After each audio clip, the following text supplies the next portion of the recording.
च श्रीरूपं साग्रजातं सगण रघुनाथान्वितं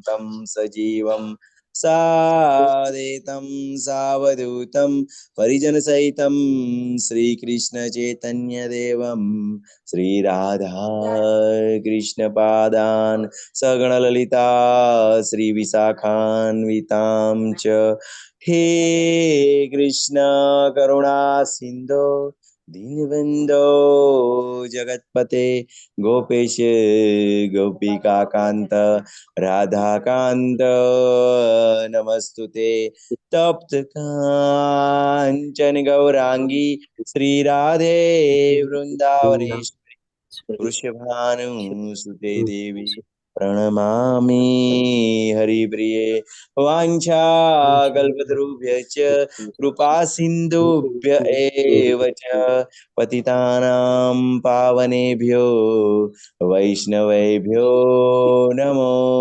नमः।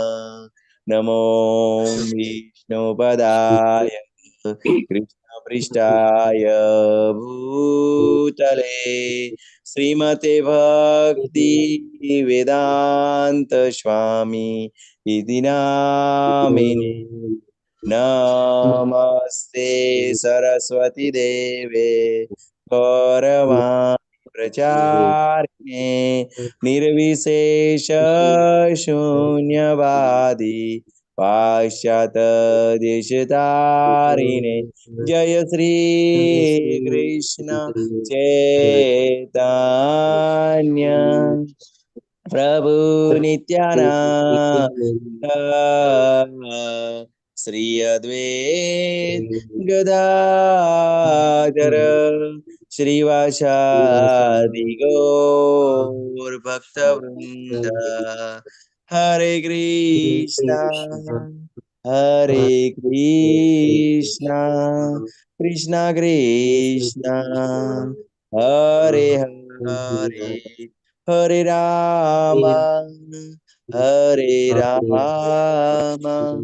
राम राम हरे हरे। अनंत कोटि वैष्णव वृंद की जय, श्रील प्रभुपाद की जय, श्री श्री राधे गोविंद की जय, श्री भगवद गीता की जय, श्री सदगुरु देव की जय। हरे कृष्ण सर्व भक्तों ने। हरे कृष्ण प्रभु जी, धन्यवाद कीर्तन प्रभु जी। हरे कृष्ण सर्वे ने पाठ की जय, श्री राधा गौतम प्रणाम। हरे कृष्ण माता जी, हरे कृष्ण शशि माता जी।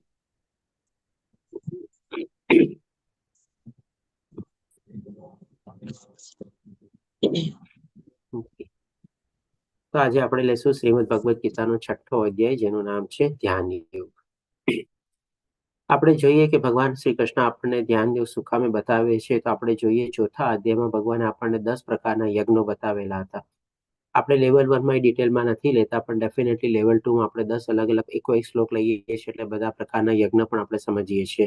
તો એના સંદર્ભમાં આપણે કનેક્ટિંગ લિંક તરીકે જોઈએ તો ચોથા અધ્યાયમાં ભગવાન આપણને 28મા શ્લોકમાં કહે છે કે આમ કોઈ ધનથી યજ્ઞ કરનારા હોય છે, તો કોઈ તપથી યજ્ઞ કરનારા હોય છે, તો કોઈ વડે ઉગ્ર વ્રત ધારણ કરી અષ્ટાંગ યોગ રૂપ યજ્ઞ કરનારા હોય છે. એટલે કે જે ભગવાન અલગ અલગ પ્રકારના જે 10 પ્રકારના યજ્ઞો બતાવ્યા હતા, એમાં અષ્ટાંગ યોગ જે છે એ ભગવાન આપણને ચોથા અધ્યાયમાં બતાવે છે. પણ એ ડિટેલમાં નથી, ખાલી આપણને નામનો ઉલ્લેખ કરીને કહે છે. એટલા માટે પછી ભગવાન આપણને આ 6ઠ્ઠા અધ્યાયમાં ડિટેલમાં અષ્ટાંગ યોગ બતાવે છે. કારણ કે વચ્ચે પેલા 5મા અધ્યાયમાં અર્જુનનો પ્રશ્ન આવ્યો, એટલે કે ભગવાને પેલા અર્જુનનો પ્રશ્ન આપ્યો, એનો જવાબ આપ્યો, અને આપણને સમજાવ્યું કે ભાઈ કેવી રીતે આપણે કૃષ્ણ ભાવના યુક્ત કર્મમાં પ્રવૃત્ત થવું જોઈએ, અથવા તો કર્મમાં અકર્મ અને અકર્મમાં કર્મ આપણે જોવું જોઈએ. અને એ પ્રશ્નનો જવાબ આપ્યા પછી આગળ વધતા ભગવાન આપણને આ 6ઠ્ઠા અધ્યાયમાં અષ્ટાંગ યોગ રૂપમાં આપણને ધ્યાન યોગમાં આપણને સમજાવે છે. તો હવે જોઈએ, આ અધ્યાય અર્જુનના પ્રશ્ન દ્વારા શરૂ નથી થતો, પણ જેમ ભગવાન આપણને અષ્ટાંગ યોગ આપવાના છે, તેના સંદર્ભમાં આપણે જોઈએ થોડું ઇન્ટ્રોડક્શન તરીકે અષ્ટાંગ યોગ એટલે કે એનો મતલબ શું. તો સૌ પ્રથમ આપણને ભગવાન આમાં 8 સ્ટેપ્સ બતાવશે. એટલા માટે અષ્ટ એટલે કે 8 અને અંગ એટલે કે 8. આપણો જે શરીરનું જે છે 8 જગ્યાએથી આપણું ફોલ્ડ થાય છે. અને જે ભગવાન આપણને આ અષ્ટાંગ યોગ બતાવવાના છે, એમાં પણ આવા 8 સ્ટેપ્સ આપણે આવેલા છે. ક્યાં 8 સ્ટેપ્સ છે? સૌથી પહેલા આપણે યમ, પછી એટલે કે યમ એટલે કે બાહ્ય શિસ્ત આપણે કેવી રીતે જાળવવી જોઈએ. પછી નિયમ એટલે કે આંતરિક શિસ્ત. પછી આસન એટલે કે કેવી મુદ્રામાં અથવા આસનમાં આપણે બેસવું જોઈએ. અને પછી આપણે પ્રાણાયામ એટલે કે શ્વાસ ઉપર નિયંત્રણ મેળવવાનો. અને જ્યારે આપણે શ્વાસ ઉપર નિયંત્રણ મેળવી લઈએ છીએ ત્યારે આપણે સંપૂર્ણ રીતે આ ભૌતિક દુનિયાથી અળગા થઈ જઈએ છીએ, અથવા તો આપણી ઇન્દ્રિયો ઉપર પૂરેપૂરો આપણે કાબુ મેળવેલો હોય છે, અથવા તો ઇન્દ્રિયોને પૂરા ઉપર આપણી સંયમમાં રાખીને એના ઉપર કાબુ મેળવીને આપણે ભગવાન ઉપર ધ્યાન કેળવીને અથવા તો એકાગ્રતા કેળવવા માટે એમનું આપણે ધ્યાન ધરીએ છીએ. અને એ ધ્યાન લેવલમાં આપણે કે સંપૂર્ણ રીતે આપણે ભગવાનની સાથે ઓલમોસ્ટ આપણે એકાકાર અથવા તો એક રૂપમાં થઈ જઈએ છીએ. અને જે છેલ્લું સ્ટેપ છે આપણે સમાધિ એટલે કે ભગવાનની સાથે સંલગ્ન અથવા તો ભગવાન સાથે આપણે જોડાઈ જઈએ છીએ. કારણ કે આપણે જોઈએ આ બધા અધ્યાયમાં છેલ્લે આપણે યોગ આવે છે, તો યોગનો મતલબ આપણે જાણી ગયા હતા કે યોગ એટલે કે ભગવાન સાથે જોડાવું. તો એના સંદર્ભમાં જેમ આપણે જોઈએ તો આજકાલની તારીખમાં જે બધા યોગની પ્રણાલિકા છે જે આપણને યોગ અથવા તો યોગાના નામમાં બતાવે છે, એ આમ એક રીતે કહી શકીએ તો અષ્ટાંગ યોગનો એક છે ને અડધો પણ નહીં, આપણે અડધાથી પણ થોડો ઓછો ભાગ છે. કારણ કે એમાં આપણને શું છે યમ નિયમ અને આસન વિશે જ બતાવવામાં આવે છે. અને થોડું ઘણું આપણે કહી શકીએ કે ભાઈ આપણને પ્રાણાયામ લેવલ સુધી આપણને આજની તારીખમાં જે સો કોલ્ડ આપણે યોગા છે એમાં પણ જે અલગ અલગ ટાઈપના બધા યોગા આવેલા છે આપણે જોઈએ છીએ કે ભાઈ office yoga, chair yoga, cat yoga, pregnancy yoga, પછી આપણે ચેર યોગા, ટેબલ યોગા, ને કેવા બધા ગોટ યોગા અને બધા કેવા અલગ અલગ પ્રકારના બધા યોગ આવેલા છે. તો ઈ યોગનો મતલબ આપણે કહી શકીએ કે ભાઈ આપણને ભગવાન સાથે સંલગ્ન નથી કરાવતા, આપણને થોડી ઘણી આપણે કહી શકીએ કે મન ઉપર કંટ્રોલ મેળવવામાં આપણને મદદ કરે છે, અને થોડી ઘણી આપણને શારીરિક રૂપે આપણને મદદ કરે છે. પણ સાચું જે યોગનો મતલબ છે કે એટલે કે યોગ એટલે કે ભગવાન સાથે જોડાવવું, એમાં આપણને સંપૂર્ણ રીતે મદદ કરી શકતા નથી. હવે આપણે આગળ જોઈએ. અને બીજું આપણે જાણકારી કે ભાઈ આજના પછી આપણે આ ક્લાસ પછી આપણે બેક ટુ બેક એટલે આપણે તરત 7 વાગ્યાથી પછી આપણે બ્રીજ ક્લાસ બી શરૂ થવાના છે. તો આપણે ટ્રાય કરશું કે આ અધ્યાય આપણે થોડો 5-1 મિનિટ વહેલો આપણે પૂરો કરી લઈએ, અને પ્રશ્નોત્તરી આપણે મુલતવી રાખશું. અને પ્રશ્નોત્તરી આજે અને કાલે બંને દિવસ આપણે આના પછી તરત બેક ટુ બેક આપણે બ્રીજ ક્લાસ છે, તો 2 દિવસ આપણે પ્રશ્નોત્તરી મુલતવી રાખીને પછી આપણે સોમવારે ડિટેલમાં આપણે પ્રશ્નોત્તરીને બધું લઈ લઈશું. આ 6થા અધ્યાય, 7મા અધ્યાય અથવા તો 8મા અધ્યાય, ત્રણેય અધ્યાયના રિલેટેડ કાંઈ પણ હોય તો આપણે. અને એના સંદર્ભમાં થોડું ઘણું આપણે ગઈકાલે જે પ્રશ્નોત્તરીમાં ડિસ્કશન ચાલ્યું હતું અને થોડું આપણે આગળ વધવાનું છે એના સંદર્ભમાં, એ પણ આપણે સોમવારે લેશું. કે ભાઈ મહેશ પ્રભુજીનો એક પ્રશ્ન હતો કે ભાઈ આપણે શું કહેવાય સંદર્ભમાં પ્રશ્ન હતો કે ભાઈ ઈ જે આપણે મહેશ પ્રભુજી આપણો પ્રશ્ન શું હતો, હું ભૂલી ગયો તમારે. જન્મ કે બ્રેક હા, થાય છે. ચેઇન બ્રેક થાય છે કે નહીં તમારે? બરોબર. સાયકલ બ્રેક થાય છે. હા, સાયકલ બ્રેક થાય છે કે નહીં તમારે? બરોબર. તો થોડું ઘણું આપણે હોમવર્ક આપણે કીર્તિમાન પ્રભુજી અને અમરીશનાથ પ્રભુજીને પણ આપેલું હતું. જો એ પણ આપણને કંઈક ઇનપુટ આપશે તો એ પણ આપણે સોમવારે ડિસ્કસ કરી લેશું. અને થોડું ઘણું કંઈક મને મળેલું છે આપણે એ પણ આપણે એમ હશે તો ડિસ્કસ કરી લેશું, કે જેથી કરીને રમેશ પ્રભુજીનો જે પ્રશ્ન હતો કે ભાઈ ના ભાઈ આ સાયકલ બ્રેક ન થાય, એના સંદર્ભમાં આપણે થોડુંક ઓર ડિટેલમાં ચર્ચા કરશું આપણે. તો હવે આપણે આગળ વધતા જોઈએ તો ભગવાન પહેલા શ્લોકમાં કહે છે કે પૂર્ણ પુરુષોત્તમ પરમેશ્વર બોલ્યા, જે મનુષ્ય પોતાના કર્મના ફળ પ્રત્યે અનાસક્ત છે. એટલે કે જે ભગવાને આપણને 3જા અને 5મા અધ્યાયમાં બતાવ્યું કે ભાઈ નિષ્કામ ભાવે અથવા તો નિસ્વાર્થ ભાવે આપણે કર્મ કરવાના છે. એટલે કે કર્મ ફળની આશા રાખ્યા વગર, એટલે કે એમાં આસક્તિ નથી રાખવાની. અને જે પોતાના કર્તવ્ય અનુસાર કર્મ કરે છે, એટલે કે ડેફિનેટલી કર્મ તો કરવાના છે, આજીવન કર્મ કરવાના છે. પોતાના સ્વભાવ ગુણ પ્રમાણે, કર્તવ્ય પ્રમાણે, સ્વધર્મ પ્રમાણે, અને જે જવાબદારી આવી પડેલી હોય એ પ્રમાણે કર્તવ્ય કર્મ તો કરવાના જ છે. આ બધી ચીજ આપણે 3જા અને 5મા અધ્યાયમાં ડિટેલમાં બધી ડિસ્કસ કરેલી હતી. તો એ જ ભગવાન આપણને સારાંશના રૂપમાં શરૂઆત કર્યા પહેલા આપણને બતાવે છે, અને પછી કહે છે કે તે સંન્યાસી છે. એટલે કે સંન્યાસીની પરિભાષા ભગવાન ફરીથી આપણને બતાવે છે. તો આ પણ આપણે સમજી શકીએ છીએ કે ભાઈ સંન્યાસી એટલે કે ભાઈ ઘર બાર છોડીને આપણે હરિદ્વાર ચલો એવી ટાઈપનો આપણે સંન્યાસ નથી લેવાનો, પણ આ સંસારમાં રહીને આપણા ગ્રહસ્થ જીવનમાં રહીને આપણે આપણા કર્તવ્ય કર્મ અનુસાર કરવાના છે આપણે. અને સાથે સાથે ભગવાનની ભક્તિ કરવાની છે. અને એ જે કર્તવ્ય કર્મ કરીએ છીએ એમાં પણ આપણે કહી શકીએ કે ભાઈ ફળની આશા રાખ્યા વગર આપણે કરવાના છે. તો પણ આપણે સંન્યાસી જીવન જ જીવીએ છીએ.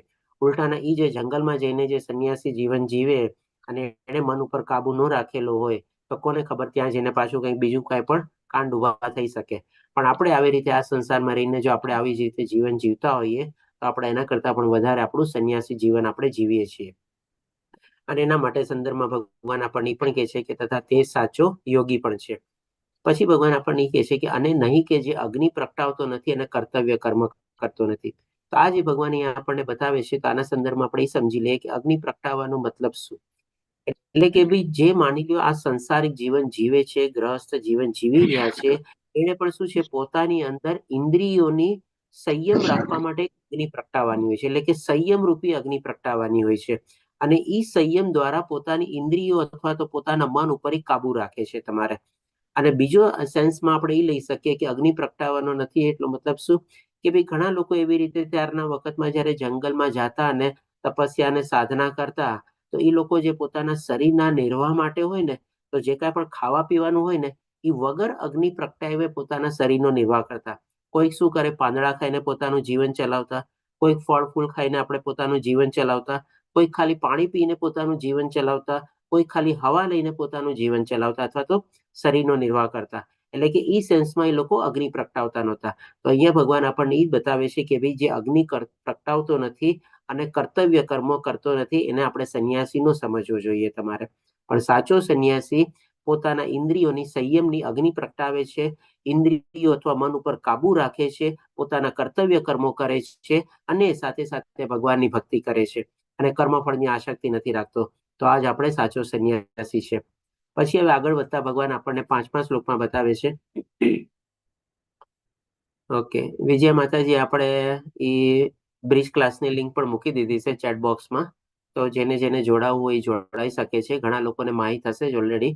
પર્ટિક્યુલરલી જે નવા ભક્તો છે, કદાચ એને ન ખબર હોય, તેની લિંક આપણે ચેટ બોક્સમાં મૂકેલી છે વિજય માતાજીની. તો આના પછીના એ ક્લાસમાં પણ આપણે જોડાઈ શકો છો. બધા માટે છે એ ક્લાસ. આપણે કોઈ એવી કન્ડિશન નથી અથવા તો કોઈ આપણે કહી શકીએ કે શરતો નથી કે આ કરતા હોય તો જ આપણે ક્લાસમાં જોડાઈ શકો છો. એક રીતે આપણે તો ભાગવતમની જ લિંક છે. સોમથી શુક્ર આપણે ભાગવતમના ક્લાસ લઈએ છીએ આપણે એમાં, અને શનિવારે અને રવિવારે આપણે બ્રિજ ક્લાસ લઈએ છીએ. અને બ્રિજ ક્લાસનો હેતુ શું છે, કે આ જે આધ્યાત્મિક જ્ઞાન આપણે મેળવી રહ્યા છે, એની પ્રેક્ટિકલ લાઈફમાં આપણે એને કેવી રીતે ઉતારી શકીએ અથવા તો એને કન્વર્ટ કરી શકીએ. કારણ કે ઘણીવાર આપણે આધ્યાત્મિક જ્ઞાન મેળવી લઈએ અને પ્રેક્ટિકલ લાઈફમાં આપણને ઉતારવા માટે છે ને ઘણા બધા અવરોધો અથવા ઘણા બધા વાંધા વચકાવતા હોય. તો એ બધાને કેવી રીતે દૂર કરવા અને એ જ આધ્યાત્મિક જ્ઞાનને આપણી લાઈફમાં ઉતારીને કેવી રીતે આપણી આધ્યાત્મિક પ્રગતિને આગળ વધારવી, એ આપણા બ્રિજ ક્લાસનો હેતુ છે. એના સંદર્ભમાં આપણે અલગ અલગ ટોપિકને બધા આપણે ડિસ્કસ કરીએ છીએ. તો જેને એનો લાભ લેવો હોય એ પણ બધા લઈ શકે છે. હવે ભગવાન આપણને 5મા શ્લોકમાં કહે છે કે મનુષ્ય પોતાના મનની સહાયતાથી પોતાનો ઉદ્ધાર કરવો જોઈએ અને પોતાનું પતન થવા દેવું ન જોઈએ. આ મન બદ્ધ જીવનનું મિત્ર પણ છે અને શત્રુ પણ છે. કારણ કે આ ભગવાન આપણને અષ્ટાંગ યોગમાં આગળ વધતા પહેલા શું કામે બતાવે છે?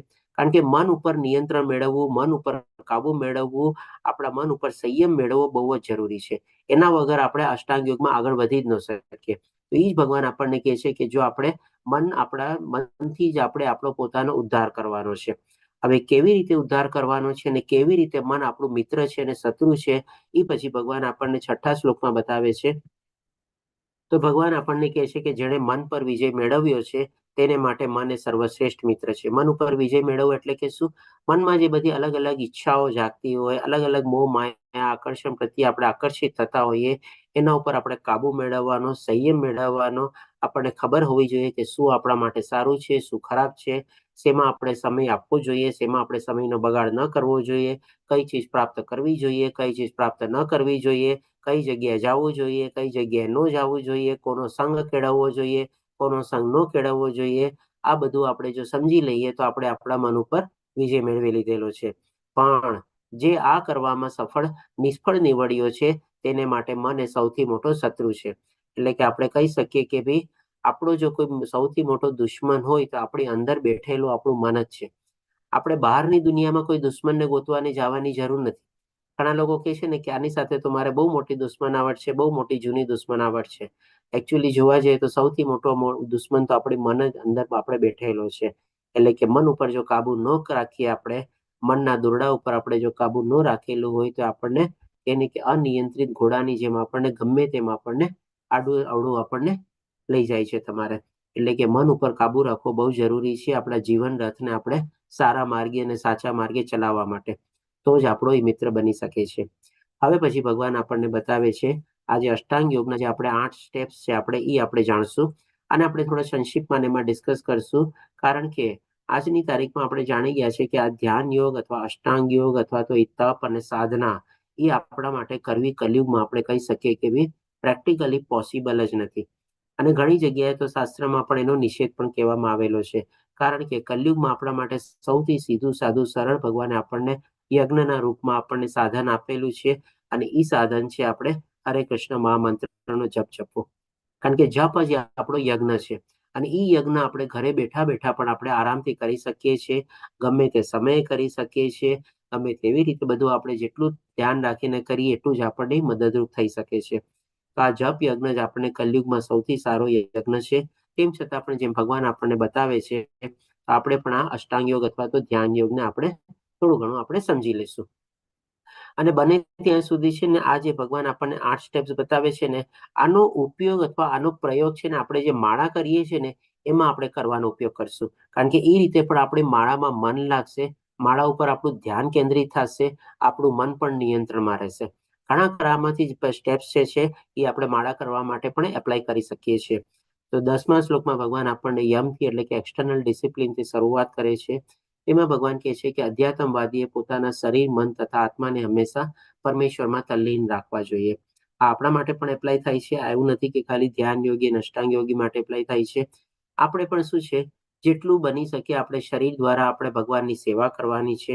જેટલું બની શકે આપણે મન જે છે ભગવાનમાં લગાડવાનું છે. અને જેટલું બની શકે એટલું આપણે આત્મજ્ઞાન આપણે કેળવવાનું છે.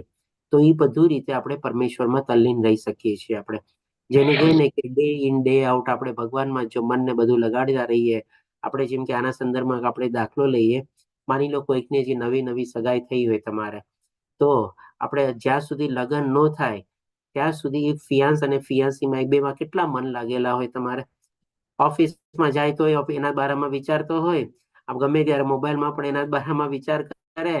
સન્ડે અને વીકેન્ડ આવે ત્યારે કેવી રીતે બહાર જવું, ક્યાં જવું, કઈ રેસ્ટોરન્ટમાં જવું, કઈ શોપિંગ કરવું, કયું મૂવી જોવા જવું, કેટલું બધું પ્લાનિંગ કરતા હોય તમારે. આવી રીતે પણ આપણે પણ આવી રીતે હંમેશા જો આપણા ભગવાનમાં મન લગાડીને રાખીએ તો આપણને મદદ થઈ શકે છે. આપણું પણ તો ભગવાન સાથે એક આપણો એને કે આપણી સગાઈ થઈ છે ને. આપણે હજી ભગવાન સુધી પહોંચ્યા નથી. આજે જેમ કે છોકરા અને છોકરીના સગાઈ થઈ હોય તો હજી છોકરી તો છોકરાના ઘરે પહોંચી નથી ને. આપણે પણ અત્યારે એવી જ હાલત છે ને. આપણે પણ તો હજી ભગવાનના ઘરે પહોંચ્યા નથી. તો આપણાને છોકરા જે સગાઈ થયેલા છોકરા છોકરીના સંબંધમાં અને આપણા ભગવાનના સંબંધમાં એ રીતે સેન્સમાં જોવા જાવ તો શું ફરક છે? કઈ ફરક નથી ને. આપણે પણ તો અલ્ટિમેટલી ભગવાનના ધામમાં પહોંચવાનું છે. જેમ ઓલી છોકરીએ છો એના સાસરે જવાનું હોય તમારે. આ રીતે આપણે જોઈ શકીએ કે ભાઈ આપણું શરીર, મન અને બુદ્ધિ જેટલું આપણે ભગવાનમાં લગાડીએ આપણને ફાયદો થઈ શકે છે. તેણે એકાંત જગ્યાએ એકલા રહેવું જોઈએ તથા બધું સાવધાનીપૂર્વક પોતાના મનને હંમેશા વશમાં રાખવું જોઈએ. અહીંયાથી જ આપણે સમજી શકીએ છીએ કે આ અષ્ટાંગ યોગ જે છે આપણને કેટલો ડિફિકલ્ટ છે એપ્લાય કરવામાં અથવા તો એનું આચરણ કરવામાં. કારણ કે આજની તારીખમાં આપણને કોઈ એવું એકાંતવાળું સ્થાન પણ નથી મળવાનું. પહેલાના વખતમાં તો લોકો ચાલો જંગલમાં ને એમાં જતા. આજે આપણે કોઈક એવું માની લો ફોરેસ્ટમાં કે એમાં જોવા બી જવું હોય તમારે તો ગયા પહેલા આપણે એન્ટ્રી ટિકિટ કપાવવી પડે છે. અને પછી ટાઈમ થાય ત્યારે બધા આપણને બહાર કાઢે છે. નો નીકળે તો કેવો ઓલો સિટી મારતો મારતો આવે, ચલો ચલો બહાર નીકળો, બહાર નીકળો, time is over, time is over. આવું એકાંત સ્થળે ક્યાંથી આપણે જઈ શકીએ? અને અમુક કલાક જે આપણને એન્ટ્રી મળે છે એમાં તો આવી રીતે ધ્યાન કરવું પોસિબલ જ નથી. લોકો તો ત્યારે કહીએ ને કે દિવસો, મહિનાઓ નહીં પણ વર્ષોના વર્ષો આવી સાધના અને તપસ્યા કરતા ત્યાં જઈને. આવું બધું ક્યાંથી પોસિબલ થઈ શકે આજની તારીખમાં? પછી ભગવાન કહે છે કે તે કામનાઓથી અને સંગ્રહ વૃત્તિથી રહિત હોવો જોઈએ. ડેફિનેટલી આપણા મનમાં કોઈ ઈચ્છા એવી ન જાગવી જોઈએ. સંપૂર્ણ રીતે આપણી ઇન્દ્રિયો સંયમમાં હોવી જોઈએ. અને સંગ્રહ વૃત્તિ એટલે કે ભેગું કરવાની જે વૃત્તિ રહેલી હોય. આજે આપણે જાણીએ છીએ કે આપણને પૈસો ભેગો કરવાની કેટલી બધી વૃત્તિમાં આપણે પ્રવૃત્ત થયેલા હોઈએ છીએ. કારણ કે પૈસા દ્વારા ઘણી બધી ચીજો આપણે પ્રાપ્ત કરી શકીએ છીએ. અને ઘણું બધું આપણને થોડી ઘણી ટેમ્પરરી સુખ શાંતિ મળે છે. આપણે એમાં કેટલા બધા પ્રવૃત્ત થયેલા હોય છે. તો ડેફિનેટલી આવી સંગ્રહ વૃત્તિ બધાથી આપણે પરે થઈએ ત્યારે જ આપણે આમાં પ્રવૃત્ત થઈ શકીએ. પછી ભગવાન આપણને નેક્સ્ટ સ્ટેપ બતાવે છે એટલે કે નિયમ એટલે કે ભાઈ ઇન્ટરનલ ડિસિપ્લિન. તો એ 17મા શ્લોકમાં ભગવાન આપણને બતાવે છે એટલે કે જે મનુષ્ય આહાર, વિહાર, નિંદ્રા તથા કાર્ય કરવાની આદતોમાં નિયમિત રહે છે તે યોગાભ્યાસ દ્વારા સર્વ ભૌતિક દુઃખોને નષ્ટ કરી દે છે. તો ડેફિનેટલી આપણે પણ શું છે આપણી લાઈફમાં બધી ચીજમાં આપણે ડિસિપ્લિન રહેવું જોઈએ. જેમ અહીંયા ભગવાન આપણને બતાવે છે. આ ચીજ આપણે કહી શકીએ કે આપણે માટે પણ એપ્લાય થાય છે. જેમ કે કેટલું ખાવું, કેવી રીતે ખાવું, કયા ટાઈમે ખાવું, કેવા પ્રકારનો આહાર લેવો, સાત્વિક, રજોગુણી, તમોગુણી, આ બધી ચીજ આપણે સમજવી જોઈએ. આપણા વિહાર કરવાની એટલે કે આપણી બહાર જવાની પ્રક્રિયા તમારે થોડું ઘણું આપણે આમાં એન્ટરટેનમેન્ટ પણ આપણે લઈ શકીએ, થોડું ઘણું એવું કોઈક પ્રવૃત્તિઓમાં પણ આપણે લઈ શકીએ કે જેમાં કરીને આપણને થોડોક આનંદ અને એમાં રુચિ જાગે. નિંદ્રા એટલે કે સુવામાં પણ આપણે ડિસિપ્લિન હોવા જોઈએ. કયા ટાઈમે સુવું અને કયા ટાઈમે ઉઠવું આપણું નિર્ધારિત હોવું જોઈએ. એમ નહીં કે આમાં ઇરેગ્યુલર હોવું. તથા કાર્ય કરવાની આદતોમાં પણ, એટલે કે આપણું જેમ કે ઓફિસનું અથવા કંઈકનું પણ જે રૂટીન હોય તમારે, તો એ કાર્યમાં પણ આપણે ડિસિપ્લિન રહેવાનું. બહુ આપણે એમાં આકર્ષિત થઈને, જેમ કે ઘણા લોકો હોય છે કે ભાઈ ચાલો ઓવર ટાઈમ કરીએ. ઘણી વાર આજકાલના સ્ટેન્ડના હિસાબે એવા કોઈ જોબ હોય છે કે ભાઈ નાઇટ ડ્યુટી બધું કરવું પડે છે તમારે. તો ક્યારેક હોય તો વાત અલગ છે તમારે, અથવા તો એવા ટાઈપનું કાર્ય એનું થઈ ગયું હોય તો વાત અલગ છે. પણ આ બાકી આપણે કહીએ ને કે વધારે પૈસાના આકર્ષણના કારણે આપણે ઓવર ટાઈમ કરે, શનિવાર રવિવારે જોબમાં જાય, ડબલ જોબ કરે. આ બધું શું છે? એક્સ્ટ્રા વર્ક નથી કરવાનું. એક જાતનું ગધેડા જેવા આપણે મહેનત કરીએ છીએ. એના પ્રમાણે આપણે જેટલું પણ ભેગું કરશું, ભેગું કરીને કઈ આપણી સાથે તો આવવાનું નથી. જેટલું આપણને જોતું એ પ્રમાણે આપણે કાર્ય કરવાનું. એટલે કે બધી ચીજમાં આપણે જો ડિસિપ્લિન રહીએ તો આપણે સારું જીવન જીવી શકીએ છીએ અને આ શરીરને પણ આપણે સારી રીતે ચલાવી શકીએ છીએ. તો એના દ્વારા આપણા બધા જે ભૌતિક દુનિયાના જે દુઃખો છે એના ઉપર પણ ઘણું બધું આપણે કાબુ મેળવી શકીએ છીએ. પછી ભગવાન આપણને બતાવે છે કે આસન એટલે કે કેવી રીતે બેસવું. 11 અને 12મા શ્લોકમાં ભગવાન કહે છે કે યોગાભ્યાસ કરવા માટે મનુષ્ય એકાંત સ્થાનમાં જઈને ભૂમિ પર કુશ ઘાસ પાથરવું અને પછી તેને મૃગ ચર્મથી ઢાંકી ઉપર સુવાળું વસ્ત્ર પાથરવું.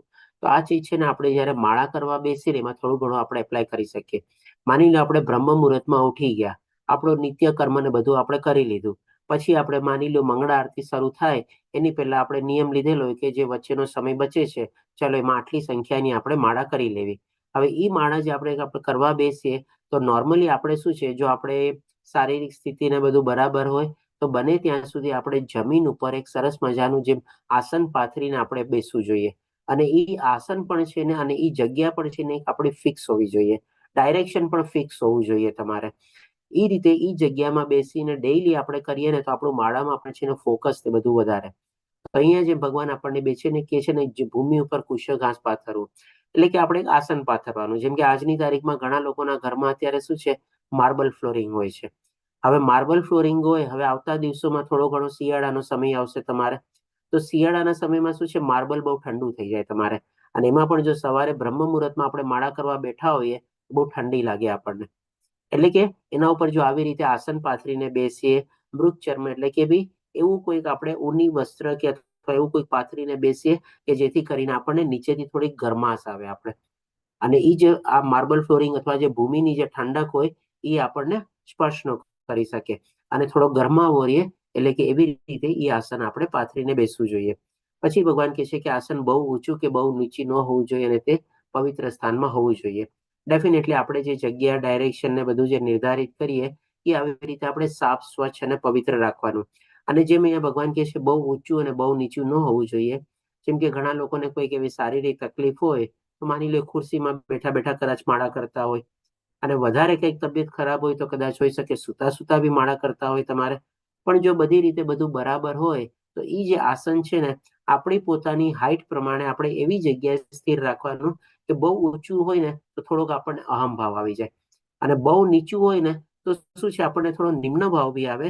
અને પર્ટિક્યુલરલી ક્યારેક જમીન ઉપર થોડા ઘણા નાના નાના જે જીવ જંતુ બધા ફરતા હોય એ આપણને ડિસ્ટર્બ કરે તમારે.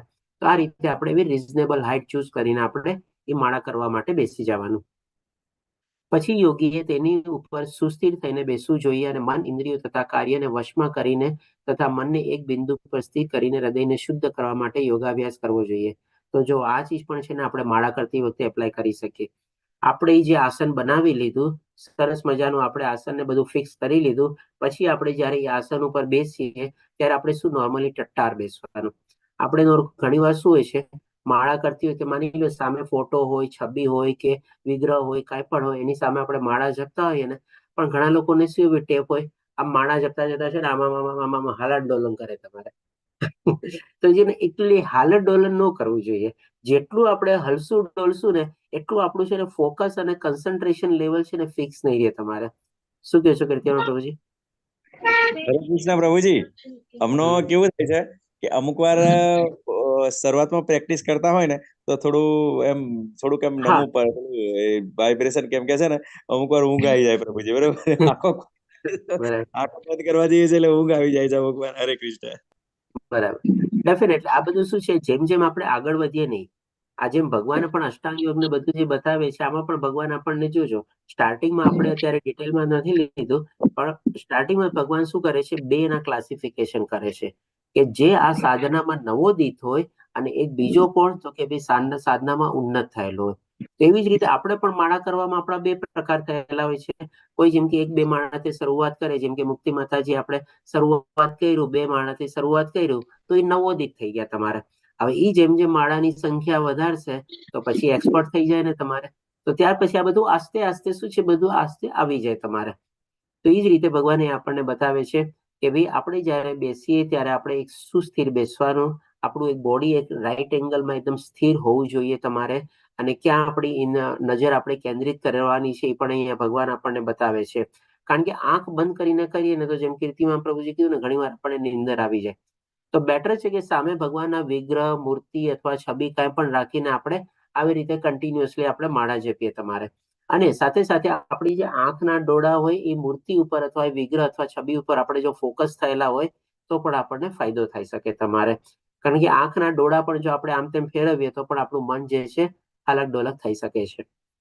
હવે પછી ભગવાન આપણને બતાવે છે, અને આ જે શ્લોક છે આપણે 5મા અધ્યાયમાંથી 27 અને 28મા શ્લોકમાં લેવામાં આવેલો છે, જે આપણને પ્રાણાયામના સંદર્ભમાં છે. તો સર્વ બાહ્ય ઇન્દ્રિય વિષયોને બહાર કરીને દ્રષ્ટિને બે ભ્રમરોની વચ્ચે કેન્દ્રિત કરીને શ્વાસ તથા ઉશ્વાસને નસકોરાની અંદર રોકીને અને એ રીતે મન, બુદ્ધિ તથા ઇન્દ્રિયોને વશમાં રાખીને મોક્ષ પ્રત્યે લક્ષ્ય રાખનાર યોગી ઈચ્છા, ભય તથા ક્રોધથી રહી થઈ જાય છે. અને આવી અવસ્થામાં સતત રહેનારો યોગી નિસંદેહ મુક્ત હોય છે. તો ડેફિનેટલી આ પ્રાણાયામ લેવલ સુધી આપણે થેન્ક્સ ટુ કહી શકીએ. આપણે જે આપણે ઘણા બધા આપણે અત્યારે ટીવીમાં ને બધામાં ચાલી રહ્યા છે, આપણે ઘણા બધા લોકો અત્યારે આ લેવલ સુધી આપણે ઘરે બેઠા બેઠા બી યોગા ને બધું કરીએ છીએ. માની લો આપણે કોઈ એવા યોગા ને બધા ક્લાસમાં ન જતા હોય તો તમારે આ બધું ચીજ આપણને થોડું ઘણું આપણા શ્વાસ નિયંત્રણમાં કંટ્રોલ કરવામાં મદદ કરે છે, મનને કંટ્રોલ કરવામાં મદદ કરે છે, થોડું ઘણું આપણે કહી શકીએ કે શારીરિક ક્રિયાઓમાં પણ આપણને આ બધું મદદ કરે છે. હવે પછી ભગવાન આપણને આગળ વધતા પ્રત્યાર સ્ટેપમાં કહે છે, અને આમ જોવા જઈએ તો અષ્ટાંગ યોગ જે છે આપણે અહીંયાથી આપણો સાચો શરૂ થાય છે. આપણે જે અત્યાર સુધીમાં જે આપણે જોઈએ ને, આજની તારીખમાં જે બધા યોગા ને બધા છે ને, એ આપણને પ્રાણાયામ લેવલ સુધી જ આપણને શીખવાડે છે અથવા બતાવે છે અથવા તો કરાવે છે. એનાથી આગળ નથી કરાવતા. અને એ જ્યાં સુધી કરાવે છે ત્યાં સુધી આપણે ભગવાન સાથે નથી જોડાઈ શકતા. પણ હવે જે પછી ભગવાન આપણને બધા જે સ્ટેપ્સ બતાવે છે તમારે, એ આપણે કહી શકીએ આપણને ભગવાન સાથે જોડે છે. અહીંયા પ્રત્યાહાર લેવલમાં ભગવાન 15મા શ્લોકમાં કહે છે, એટલે કે આ પ્રમાણે શરીર, મન તથા કર્મમાં હર હંમેશ સંયમનો અભ્યાસ કરતો સંયમિત મન વાળો યોગી આ ભૌતિક અસ્તિત્વ સમાપ્ત થયે ભગવત અથવા કૃષ્ણલોકને પ્રાપ્ત કરે છે. એટલે કે એટલી ઉચ્ચ અવસ્થા સુધી જયારે એનું પ્રાણાયામ અથવા એ લેવલ વધી જાય છે, શ્વાસોશ્વાસ ઉપર પોતે સંપૂર્ણ કાબુ મેળવેલો હોય છે, ત્યારે સંપૂર્ણ રીતે એને મન અને ઇન્દ્રિય ઉપર એને કાબુ મેળવી લીધેલો હોય છે. અને આવી રીતે જયારે મન અને ઇન્દ્રિય ઉપર કાબુ મેળવી લે છે, ત્યારે ભૌતિક દુનિયાથી પોતાને અલગ તારવી દે છે. અને હવે અહીંયાથી પછી પોતે ભગવાનમાં ધ્યાન લગાડવાનું પોતે શરૂઆત કરે છે.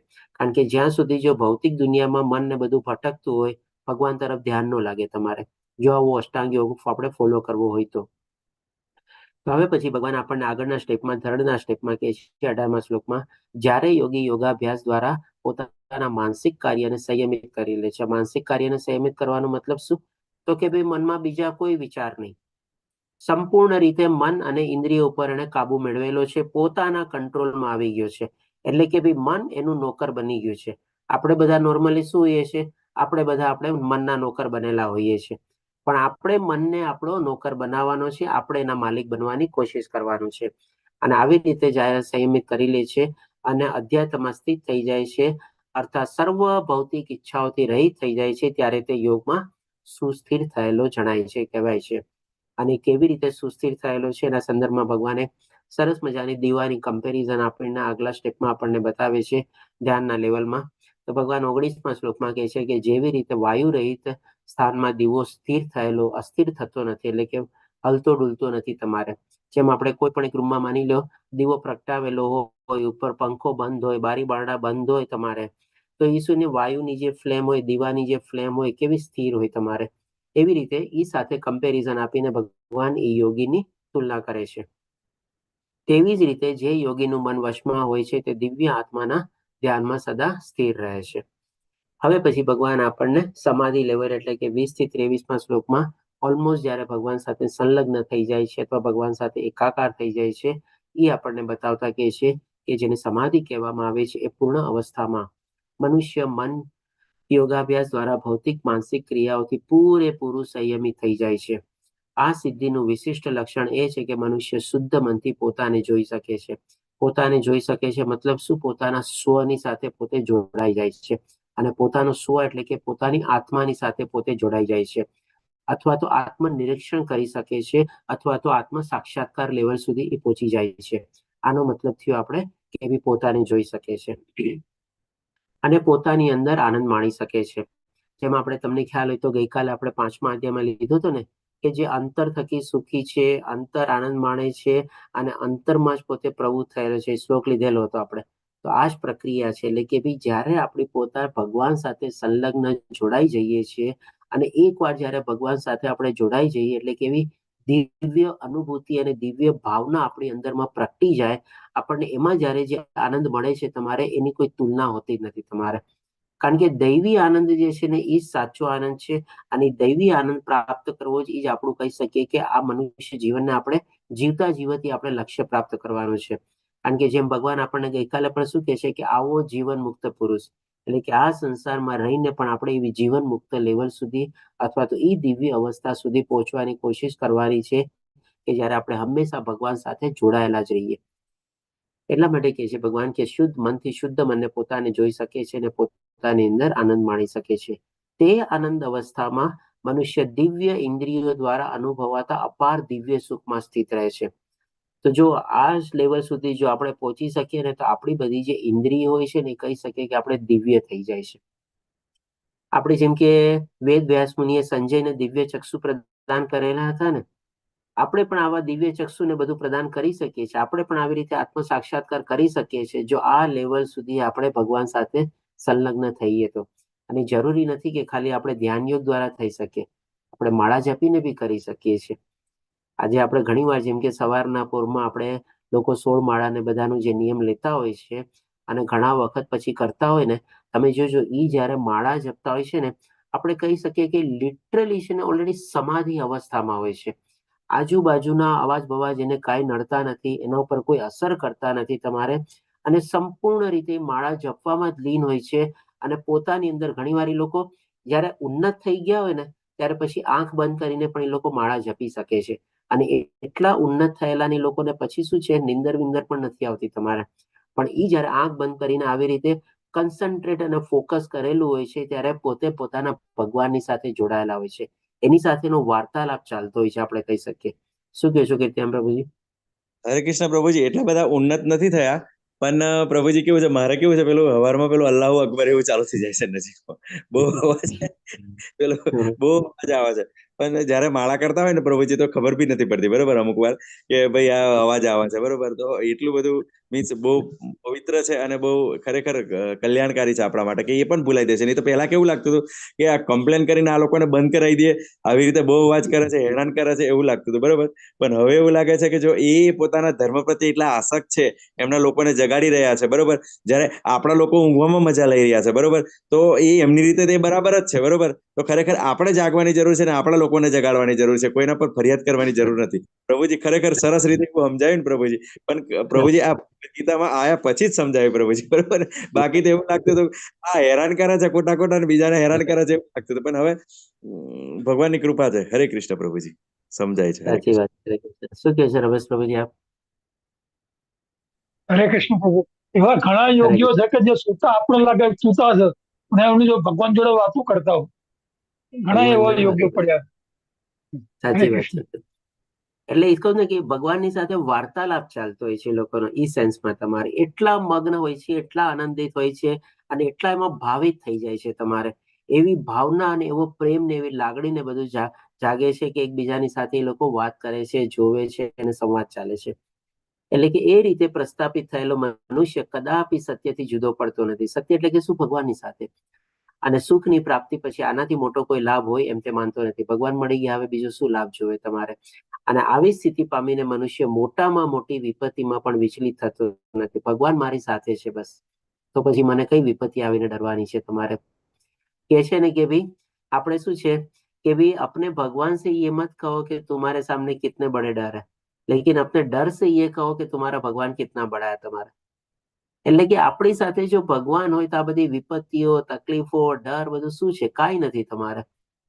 અને ખરેખર સમાધિની આ અવસ્થા જે તો ભૌતિક સંસર્ગમાંથી ઉપજતા સર્વ દુઃખોમાંથી પ્રાપ્ત થતી વાસ્તવિક મુક્તિ છે। એટલે કે આ સંસારમાં રહીને આપણે પણ આ માળા જપીને પણ આ લેવલ સુધી પહોંચી શકીએ છીએ। જરૂરી નથી કે ખાલી અષ્ટાંગ યોગ કરીને જ આપણે આમાં પહોંચી શકીએ છીએ। તમારે માળા જપીને પણ આ લેવલ સુધી આપણને એવી અનુભૂતિ થઈ શકે છે। હવે પછી ભગવાન આપણને આગળ બતાવતા કહે છે 26મા શ્લોકમાં બધું બતાવીને ફરીથી આપણને એ જ કહે છે કે આ બધામાં મન ઉપર કાબુ મેળવવો બહુ જરૂરી છે।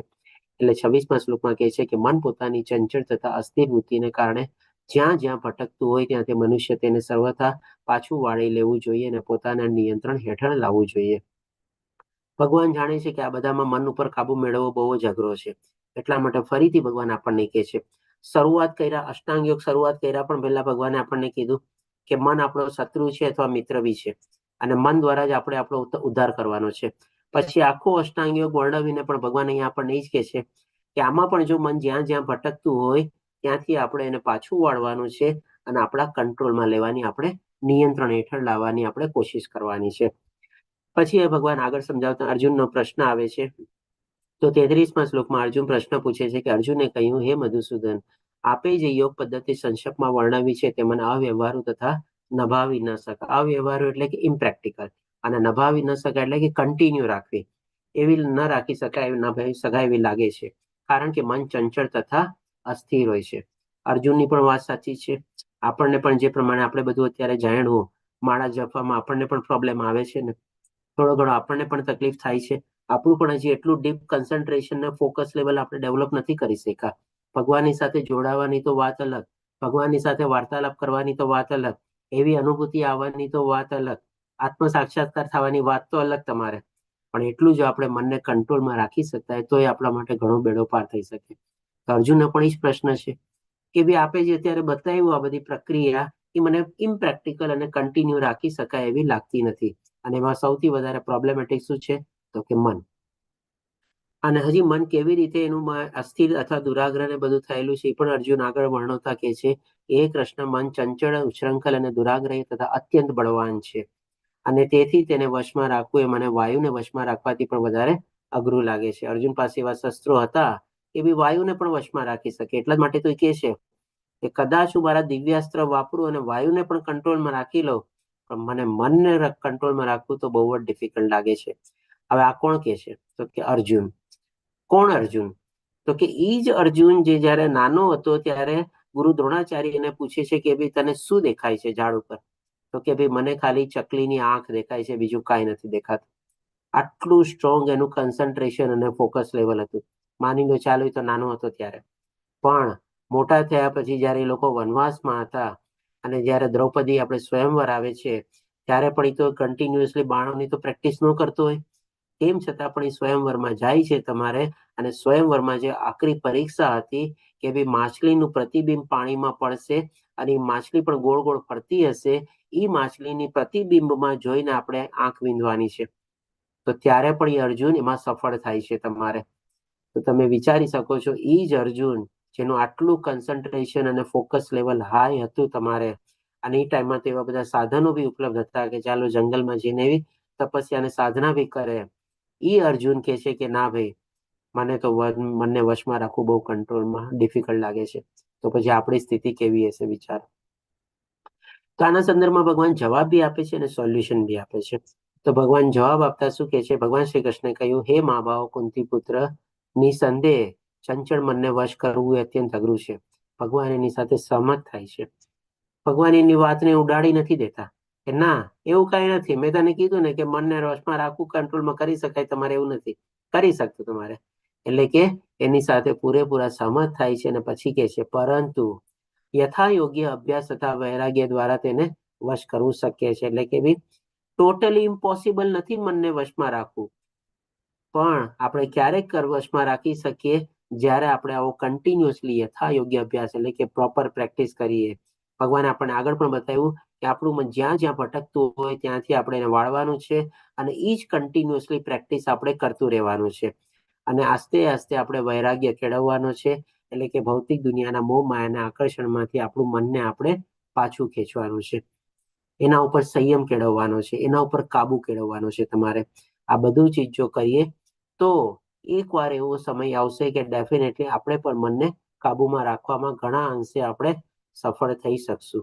અને એ જ્યારે સફળ થશું ત્યારે જ આપણું માળા ઉપર ધ્યાન ને બધું કેન્દ્રિત થશે અને કેવળ માળા કરીને પણ આપણે ભગવાન સાથે આપણે જોડાઈ શકશું. આત્મ સાક્ષાત્કાર લેવલ સુધી આપણે પહોંચી શકશું.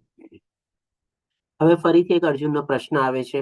તો 37મા શ્લોકમાં અર્જુન બીજો પ્રશ્ન પૂછે છે કે અર્જુને કહ્યું, હે કૃષ્ણ, તે અસફળ યોગીની સી ગતિ થાય છે કે જે આ શરૂઆતમાં આત્મ સાક્ષાત્કારની પ્રક્રિયાને શ્રદ્ધાપૂર્વક ગ્રહણ કરે છે, પરંતુ પછીથી ભૌતિકતાને કારણે એટલે કે ક્યાંક ને ક્યાંક ભટકી જાય છે, એનું મન અધપતિત થાય છે અથવા તો વિચલિત થાય છે. તેમાંથી વિચલિત થઈ જાય છે અને તેના પરિણામ સ્વરૂપ યોગ સિદ્ધિને પામી શકતો નથી. યોગ સિદ્ધિ પામી એટલે કે શું? 8મા સ્ટેજ સુધી એટલે કે સમાધિ લેવલ સુધી પહોંચવું. ત્યાં સુધી પોતે માની લો સ્ટાર્ટિંગ કર્યું એટલે કે શરૂઆતમાં પ્રક્રિયામાં પોતે પ્રવૃત્ત થયો, આસ્તે આસ્તે થોડો ઘણો આગળ વધ્યો, માની લ્યો હોઈ શકે કે પ્રાણાયામ સુધી પહોંચ્યો, પ્રત્યાહાર સુધી પહોંચ્યો, ધરણ સુધી પહોંચ્યો, પછી ભટકી ગયો, પછી વિચલિત થયો, કોઈ હજી ઓર આગળ વધ્યું, ધ્યાન સુધી પહોંચી શક્યો અને સમાધિ લેવલ પહોંચવાનું છે તો ત્યાં વિચલિત થઈ ગયા. આપણા શાસ્ત્રમાં એવા ઘણા બધા દાખલા છે. તમારે વિશ્વામિત્ર મુનિ છે, સૌભારી મુનિ છે, આ બધા લોકો એની સાધનામાંથી વિચલિત થયા હતા અને પતિત થયા હતા. તમારે તો અર્જુનનો પણ એ જ પ્રશ્ન છે કે ભાઈ એની સ્થિતિ કેવી થાય, એટલે કે એને શું પરિણામ પ્રાપ્ત થાય? યોગ સિદ્ધિ એટલે કે સંપૂર્ણતા તો પ્રાપ્ત કરી શક્યો નથી, તો પછી એની અવસ્થા શું? તો એના સંદર્ભમાં ભગવાન 41 અને 42મા શ્લોકમાં જવાબ આપે છે. તો 41મા શ્લોકમાં કહે છે કે અસફળ યોગી. ડેફિનેટલી અસફળ શું કામે? કારણ કે હજી સુધી ભગવાનને એને પ્રાપ્ત કર્યું નથી, એટલે કે સમાધિ લેવલ સુધી પહોંચ્યો નથી, એટલા માટે અસફળ તો છે જ. અસફળ યોગી પુણ્યાત્મા લોકોના લોકમાં અનેક વર્ષો સુધી સુખ ભોગવ્યા પછી, હવે દેટ મીન્સ કે પુણ્યાત્મા લોકોના લોકમાં શું કામે જાય છે? તો સ્વર્ગલોકમાં શું કામે જાય છે? કારણ કે એણે જે સાધના અને તપસ્યા કરી છે ડેફિનેટલી બાકી બધા કરતા તો થોડી ઘણી સારી રીતે કરેલી છે ને. અને એ જે સાધના અને તપસ્યામાં આગળ વધતો જાય છે તમારે, પણ એક સ્ટેજમાં તમારે ત્યાંથી પતિત અથવા વિચલિત થાય છે. તો એ પતિત અથવા વિચલિત શું કામે થાય છે? કારણ કે અર્જુનના પ્રશ્નમાં પણ એ છે તો કે ભાઈ ભૌતિક ઈચ્છાઓ પ્રત્યે આકર્ષિત થઈ જાય છે. જેમ આપણે અર્જુનનો પ્રશ્ન જોયો, આમાં શું કે છે? ભૌતિકતાને કારણે તેમાંથી વિચલિત થાય છે. એટલે કે કોઈક ને કોઈક પછી એને ભૌતિક ઈચ્છાઓ કેળવી. હવે એ ઈચ્છા કેળવવા માટે ત્યાંથી વિચલિત થયો અથવા તો પતિત થયો. તો ભગવાન શું કરે છે કે ભાઈ ચાલ, જે ઈચ્છા માટે તું વિચલિત થયો અને પતિત થયો, સૌથી પહેલા તને એ ઈચ્છા સંપૂર્ણ કરવા માટે, ઈચ્છા તૃપ્તિ માટે હું તને એવી જગ્યાએ મોકલું છું કે જ્યાં જઈને તું આ બધું ઈચ્છા તારી પૂર્ણ કર, અથવા તો એ બધું તું સુખ ત્યાં જઈને પ્રાપ્ત કર. એટલા માટે અહીંયા ભગવાન કહે છે કે ભાઈ પુણ્યાત્મા લોકોના લોકમાં અનેક વર્ષો સુધી સુખ ભોગવ્યા પછી, એટલે કે એવી બધી ઈચ્છાઓ પોતે ત્યાં ભોગવે છે. અને પછી ભગવાન શું કરે છે? જ્યારે એની ઈચ્છાની પૂર્તિ થઈ જાય છે ત્યારે સદાચારી લોકોના અથવા તો ગર્ભ શ્રીમંત લોકોના કુળમાં જન્મ પ્રાપ્ત કરે છે. સદાચારી એટલે કે શું ભાઈ? જેને આત્મજ્ઞાન ને બધું હોય, જે ભગવાનમાં ભક્તિમાં લીન થયેલા હોય, આચરણ ને બધું સારું હોય તમારે. અને ગર્ભ શ્રીમંત એટલે કે શું કહેવી? પૈસે ટકે બી માની લો થોડા ઘણા ગર્ભ શ્રીમંત હોય, પણ વધારે આપણે શેના સંદર્ભમાં ગર્ભ શ્રીમંત? તો કે ભાઈ આધ્યાત્મિક જ્ઞાનમાં ગર્ભ શ્રીમંત. આ જે દૈવી જ્ઞાન છે, આધ્યાત્મિક જ્ઞાન જે છે, એમાં એ લોકો પૂરેપૂરા આપણે કહીએ કે નિપુણ હોય તમારે. કારણ કે આપણે જાણીએ છીએ કે ભાઈ આપણે અત્યારે ભગવદ્ ગીતાના ક્લાસમાં જોડાયેલા છે. આપણને આની પહેલા ભગવદ્ ગીતાનું કેટલું જ્ઞાન હતું? આપણે બધા વાંચેલી જ્ઞાન ભગવદ્ ગીતા હતી ક્યાંક ને ક્યાંક, પણ આપણે આટલી સરસ રીતે સમજાતા, આટલામાં પ્રવૃત્ત થઈને આપણે આગળ વધ્યા હતા? ભગવાન પ્રત્યે આપણી આસ્થા આપણે જાગી હતી? નહોતી જાગી ને. આસ્તે આસ્તે હવે જાગી તમારે. આપણા બધામાંથી ઘણા લોકોની ઉંમર અત્યારે કદાચ 70+ બી હશે તમારે, ઘણા લોકો નાના બી હશે તમારે. એટલે કે આ બધા જ્ઞાનમાં આપણે એવા ગર્ભ શ્રીમંત નહોતા ને કે નાનપણથી જ આપણને આ બધું જ્ઞાન મળેલું હતું. તો ભગવાન કહે છે કે એવા કુળમાં જન્મ પ્રાપ્ત કરે કે છે કે ભાઈ આ બધું જ્ઞાન એ લોકોને એવી રીતે ગર્ભ શ્રીમંત હોય છે. અને થોડા ઘણા પૈસે ટકે બી ગર્ભ શ્રીમંત હોય તો જોયો, એકચ્યુઅલી થોડા ઘણા પૈસા ટકે ગર્ભ શ્રીમંત હોય ને તો એ લોકોને જે સ્ટ્રગલ કરવાનું હોય ને એ થોડુંક ઓછું થઈ જાય તમારે. એટલે કે એ પોતાનું મન જે છે એ ભગવાનની ભક્તિ તરફ વાળી શકે. કારણ કે આવી રીતે બધી એને સુખ સુવિધા અને સગવડો ઓટોમેટિકલી નાનપણથી બધી ઉપલબ્ધ થઈ જાય. આપણામાંથી ઘણા લોકોને શું હોય છે? આવી બધી સુખ સુવિધા સગવડ અથવા તો ઉપલબ્ધ કરવામાં જ કેટલો બધો સંઘર્ષ કરવો પડે છે. એ સંઘર્ષમાંથી જ આપણે ઊંચા નથી આવતા તો ભગવાન પ્રત્યે ક્યાંથી મન લગાડી શકીએ? અને ક્યાંક આપણને આવી લિંક મળી ગઈ અને આપણે જોડાઈ ગયા હોય તો એનો લાભ આપણે લઈએ છીએ અત્યારે તમારે. એટલે કે ભાઈ એ એવા કુટુંબમાં જન્મ પ્રાપ્ત કરે છે કે નાનપણથી એને આધ્યાત્મિક જ્ઞાન પણ પ્રાપ્ત થાય છે અને ભૌતિક દુનિયાના ચીજ વસ્તુ મેળવવા માટે એને એવો વધારે એટલો સંઘર્ષ કરવો પડતો નથી અથવા તો એનો સમય એને એમાં વ્યય કરવો પડતો નથી. આ રીતે એને બે બેનિફિટ પ્રાપ્ત થાય છે. એક તો પહેલો બેનિફિટ શું કે ભાઈ જ્યાં એની ઈચ્છા લાગેલી હતી ઈચ્છા પણ એની પૂર્તિ થઈ જાય છે અને જ્યાં એની ભક્તિ અધૂરી રહી ગઈ હતી એ પણ પછી ભગવાન એને બીજો જન્મ એવો આપે છે કે જ્યાંથી ભક્તિ ત્યાંથી આગળ વધે છે. તમારે બે બેનિફિટ આપણે કહી શકીએ.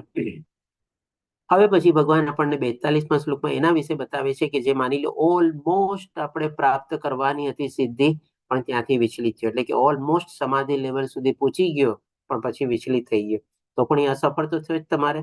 એટલા માટે ભગવાન કહે છે કે અથવા તો જે દીર્ઘ યોગાભ્યાસ પછી અસફળ રહે છે. દીર્ઘ યોગાભ્યાસ એટલે ઘણું એડવાન્સ લેવલમાં પોતે પહોંચી જાય છે પછી અને ત્યાંથી પછી પોતે વિચલિત અથવા તો પતિત થાય છે.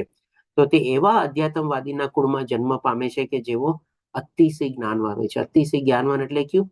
કોઈ પીએચડી ડિગ્રી ધરાવેલા નહીં, માસ્ટર ડિગ્રી પ્રોફેશનલ ડિગ્રી ધરાવેલા નહીં, પણ આવું આધ્યાત્મિક જ્ઞાન એટલે કે જેનું કહીએ ને કે આપણે કુળ જે છે અથવા તો જે વંશજ જે છે ને એ જેવો આધ્યાત્મિક માર્ગમાં જ પહેલેથી પ્રવૃત્ત થયેલો હોય અથવા તો એ જ વંશજોમાં પોતે કન્ટિન્યુઅસલી ચાલતા હોય એવા કુળમાં જન્મ એ લોકો પ્રાપ્ત કરે છે.